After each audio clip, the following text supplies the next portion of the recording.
You get into this business thinking it's all about the lights, it's the cameras, it's the, ooh, I'm on TV, ooh, I'm interviewing Nick Saban, I'm interviewing Charles Barkley. But what I've come to find out, it's more than just that, it's the stories that you get to tell.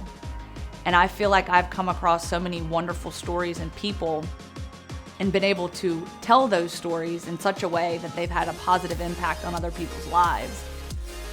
And I think that's so very important to me because I have a story. In 2003, I was a gymnast at Rutgers University. I got a phone call from my dad. He said, "Lauren, your mom died. Get on the next plane you can and I'll be at the airport to pick you up." He never did show up. Instead, it was my Uncle Mike who had to tell me, "Lauren, I'm sorry, but your dad passed away too." Both of my parents died of drug overdoses. And I think what's so hard is I see them then and just had no idea that they had this pain and this addiction that just had such a strong grip on them. Nobody is exempt from life's difficult circumstances, but you have the freedom of choice. You have the freedom to choose how you're going to respond to adversity. So how are you going to respond to adversity? How are you going to stand up and allow your resilience to shine through despite all the challenges that are woven into the fabric of your lives? You have a choice. You have a choice today. You have a choice tomorrow. You have a choice from this point forward. He has a story. She has a story. Everyone has a story. And I think that vision was once blurred because I was never honest with my own story.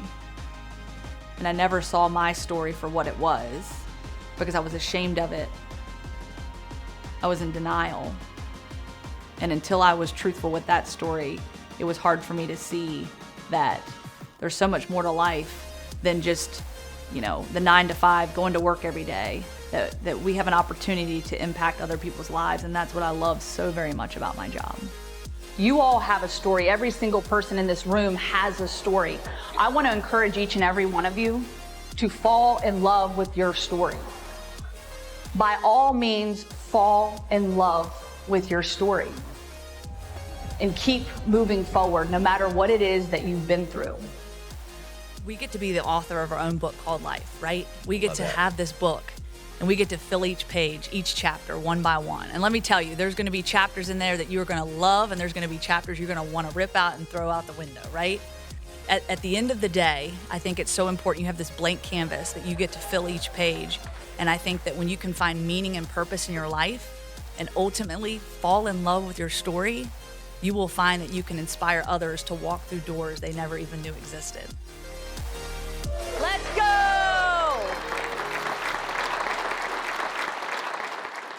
How many of you guys have been through something, a recent challenge, where you found it was easier to run from reality, run from the truth, run from what's happening? It's a lot easier than facing the truth.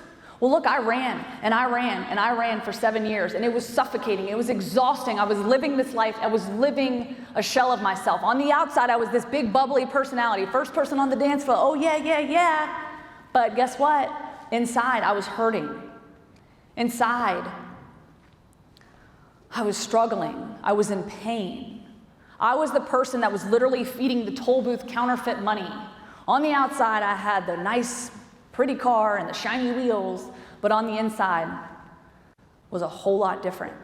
And I had inherited that shame from my parents. I was afraid that when I entered into my sports career, that people would ask me about my family life, perhaps do a Google search and find out that both of my parents died from prescription drug overdoses. Well, maybe, prescription drug overdoses, well, maybe she could go down that same path. Maybe she's not qualified because her parents are drug addicts. Maybe, maybe she'll fall into those same addictive behaviors, and maybe that will be an issue for us if we employ her.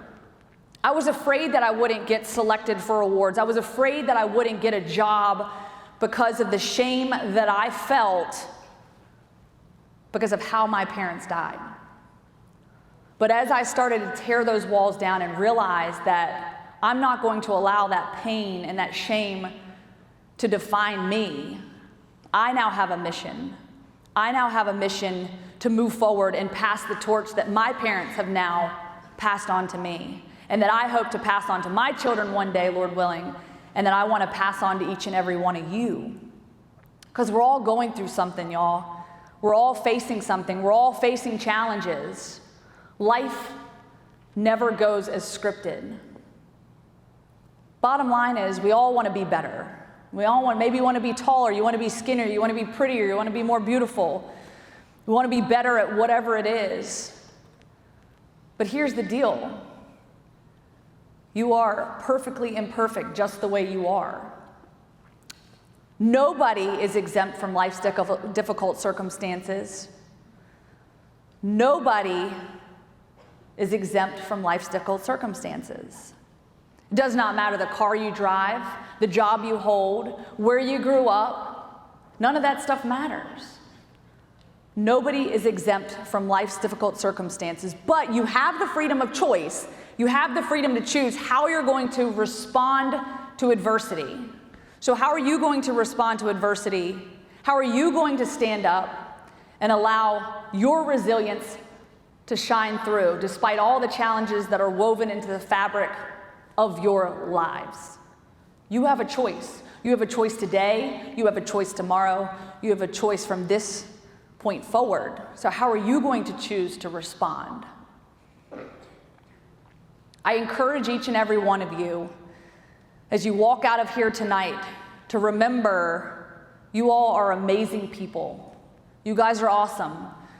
You guys have a story, an incredible story to tell, and I want to encourage each and every one of you to be bold, to be courageous, to move forward and know that your story matters. And through it all, until I was courageous enough to share my story, I was afraid. But then as I opened up and had the courage to share my story, I ultimately fell in love with my story. And I encourage each and every one of you to do the same. Fall in love with your story. Fall in love with your story and approach life and each chapter of your life with great joy and with great gratitude. And please, please, please do me a favor. Please get rid of all the filters.